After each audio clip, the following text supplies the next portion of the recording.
एक बार एक व्यक्ति रास्ते में जा रहा था। तो रास्ते में जा रहा था तो उसके बाद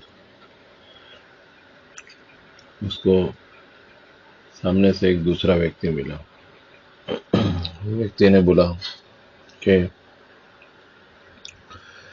तुम जो भी काम कर रहे हो वो काम को तुम करना बंद कर दो। पहले वाले व्यक्ति ने बोला कि मैं क्यों वो काम को बंद कर दूं। तो उन्होंने बोला कि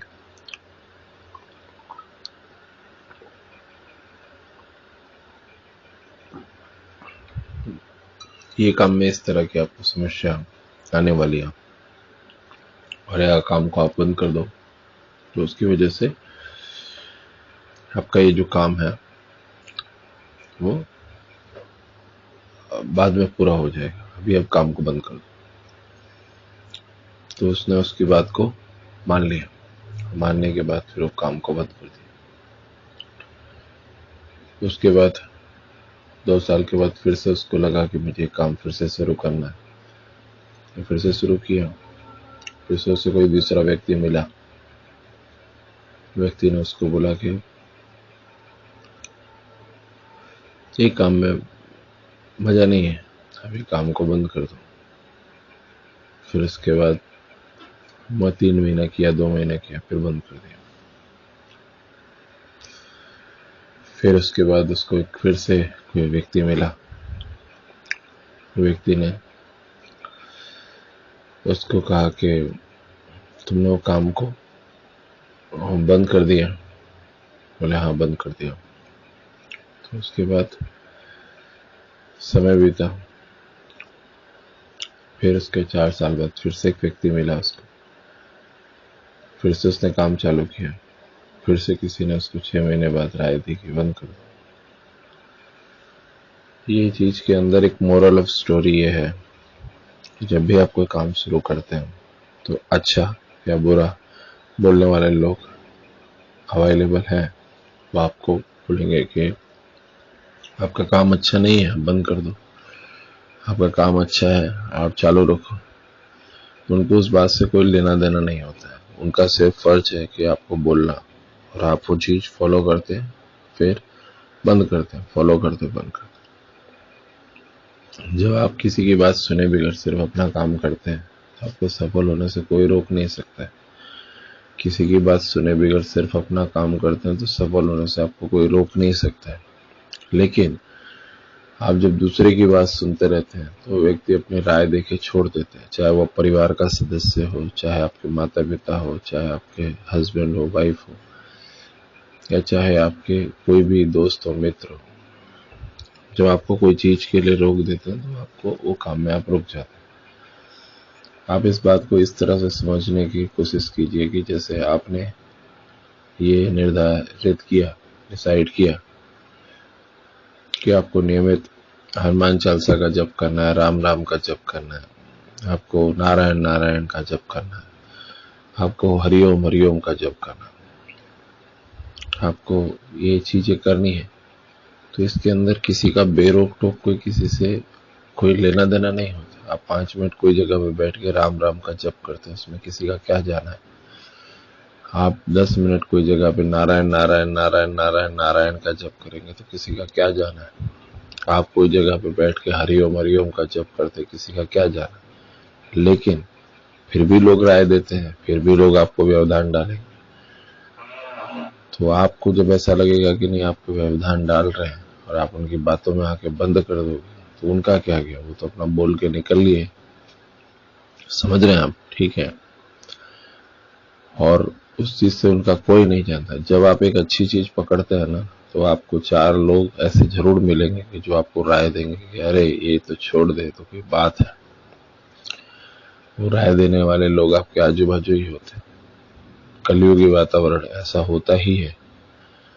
आप अपना चीज में लगे रहिए। अगर आपको आपको अगर कोई चीज पाना है या कोई दिशा में आगे बढ़ना है तो आप जो चीज बोले हैं वो चीज नियमित पकड़ के रखिए। हनुमान चालीसा का जप करते रहिए, राम राम राम राम राम राम राम राम राम राम का जप करते रहिए। नारायण नारायण नारायण नारायण नारायण नारायण का जप करते रहिए। हरिओम हरिओम हरिओम हरिओम हरिओम का जप करते रहिए। गायत्री मंत्र पढ़ते रहिए। ओम भूर्भुवः स्वः तत्सवितुर्वरेण्यं भर्गो देवस्य धीमहि धियो यो न प्रचोदयात्। अब ये चीज में क्या है कि जो तामसी प्रवृत्ति के लोग होते हैं, राजसी प्रवृत्ति के लोग होते हैं, तो जो अलग अलग प्रवृत्ति के लोग होते हैं वो लोग आपको डाइवर्ट करते हैं। लोग आपको बोलते हैं अरे ये व्यक्ति कैसे पढ़ रहा है, तो उनके अंदर की जो शैतानियत होती है, उनके अंदर की जो कुप्रवृत्ति होती है वो आपको खींचती है। वो आपको बोलती है अरे इसको रुकवाओ, अरे इसको रुकवाओ। ये कुदरती वातावरण के अंदर से उनके दिमाग में से विचार आ जाते हैं और आपको रोकने लग जाते हैं। समझ रहे हैं आप चीज को? ठीक है, वो कोई भी हो सकता है, आपका कोई रिलेटिव हो सकता है, माता पिता हो सकते हैं, पति पत्नी हो सकते हैं, बच्चे हो सकते हैं। आपको डाइवर्ट करेंगे, बोलेंगे अरे रुक जा, बंद करें, क्या है इसको करने से पैसा थोड़ी मिलता है। हाँ, राम राम का जप करने से पैसा मिलेगा तुम्हारे को, गायत्री मंत्र पढ़ने से पैसा मिलेगा तुम्हारे को, जाओ जाके काम करो। या माँ बाप होंगे वो बोलेंगे कि इसको पढ़ने से थोड़ी कुछ होता है। ऐसा सब भी होता है, लोग बोलते हैं। दोस्त मित्र आपको डाइवर्ट करेंगे, बोलेंगे चल उधर घूम के आते हैं, इधर घूम के आते हैं। और जब आप नियमित तौर पे कोई चीज करते हैं तो भगवान आपके हृदय में बैठे हुए हैं, वो सब सुनते हैं। आप क्या कर रहे हो, क्या प्रयास कर रहे हो, भगवान को सब मालूम है। भगवान आपके नारायण नारायण शब्द को सुन के आनंदित होते हैं। आपको ये बात अजीब लगेगी लेकिन ये है, फैक्ट है, वास्तविक बात है। भगवान आपके हृदय में बैठे बैठे सब सुनते रहते हैं। चित्रगुप्त क्या है? चित्रगुप्त में एक जगह कहीं लिखा हुआ है कि चित्र और गुप्त, जो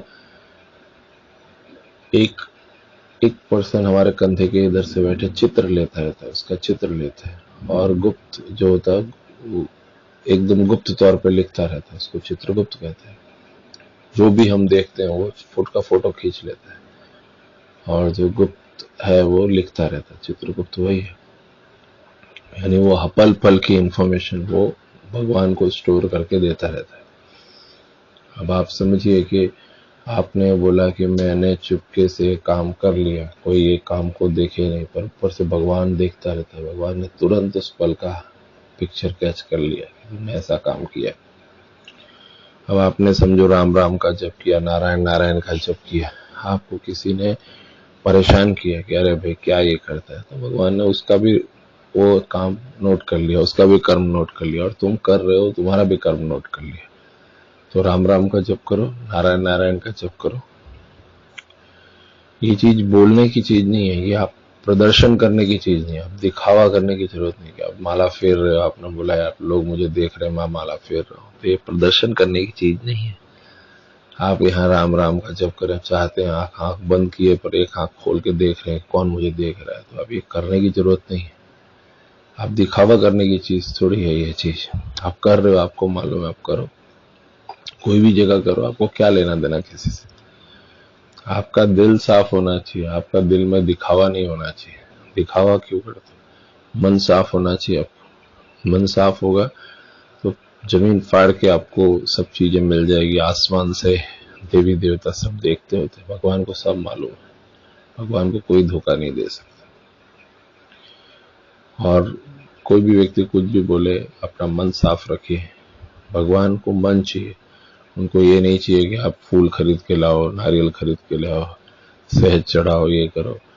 अगर आपके पास है तो ठीक है, नहीं है तो आपके भाव क्लियर है, आपके भाव अच्छे हैं, भगवान को संतुष्ट है। भगवान तो खुद देने वाले हैं, आप भगवान को दोगे कि भगवान आपको देंगे। समझ रहे हैं? तो कोई चीज आपसे होती है अच्छी बात है, नहीं है तो आप अपना भाव क्लियर रखो। आपने पानी का एक ऐसा पानी लेके भी अंजुल करके भगवान को समर्पित किया, भगवान ग्रहण करेंगे, आप ये समझ के चलो। वृंदावन मथुरा में कितनी सारी ऐसी जगह है जहां पे भगवान ने प्रत्यक्ष अपना उपस्थिति दी है। वृंदावन में ऐसा बोलते हैं कि वृंदावन के जो एक परिक्रमा है, वो परिक्रमा आप पूरी कर लेते हैं। बहुत सारे लोग आप देखेंगे वृंदावन में, वहां नंगे पांव वो चलते रहते हैं, परिक्रमा करते रहते हैं। फॉरेन से लोग आते हैं, आधे भारत देश के अलग अलग साधु संत होते हैं, अलग अलग लोग आते हैं, सब लोग परिक्रमा करते हैं सुबह 4, 4:30, 5 बजे से लेकर। वो परिक्रमा करने के बाद अगर वृंदावन में आपने एक रात आप रुक गए, कुदरती आपको ऐसा लगेगा कि फिर से आप जब कभी भी भारतवर्ष में कहीं पे भी रहोगे, आपको बार बार वृंदावन आने की इच्छा होगी। ये है, आप कर सकते हैं। वृंदावन के अंदर अगर एक रात आपने बिता दिया तो उसके बाद आपको ऑटोमेटिकली आपको फिर से वृंदावन, भगवान कृष्ण, राधे कृष्ण आपको खींचते हैं, फिर आपको फिर से आने की इच्छा होती है। एक रात खाली आपको वृंदावन में बितानी है, आपने बिता दिया, फिर एक मैजिक होगा, फिर आपको रेगुलर वृंदावन जाने की इच्छा हो जाए। ऐसे बहुत सारे लोग हैं, बड़े IAS ऑफिसर, चार्टर्ड अकाउंटेंट, ऐसे कितने सारे लोग हैं, या फॉरेन से आए हुए लोग, जो उधर एक बार उधर जाता है, भगवान की इच्छा नहीं होगी तब तक आप वृंदावन नहीं जा सकते। आप कितने भी अमीर आदमी हो, आपका बुद्धि पलट जाएगा, आप 60-70 साल के हो जाओगे तब भी आप वृंदावन मथुरा नहीं जा पाओ। भगवान की इच्छा होगी तो भगवान ऐसा रूट कर देगा कि आप उधर जाओगे, एक रात रुकोगे और आपके अंदर वो भगवान कृष्ण की कृपा आ जाती है। समझ रहे हैं आप पर बात को? और बहुत सारे लोग पैदल चलते हैं वहां पे। तो उनमें किसी को पूछा गया कि भाई क्यों पैदल चलते, तो बोला ये जो जमीन है, ये जो मिट्टी है, ये जो जगह है, यहाँ पे हमारे भगवान कृष्ण कभी खेला करते थे। तो हो सकता है कि कोई ऐसी रज हो, कोई ऐसी मिट्टी हो जो हमारे से उनका स्पर्श करा दे और हम धन्य हो जाए।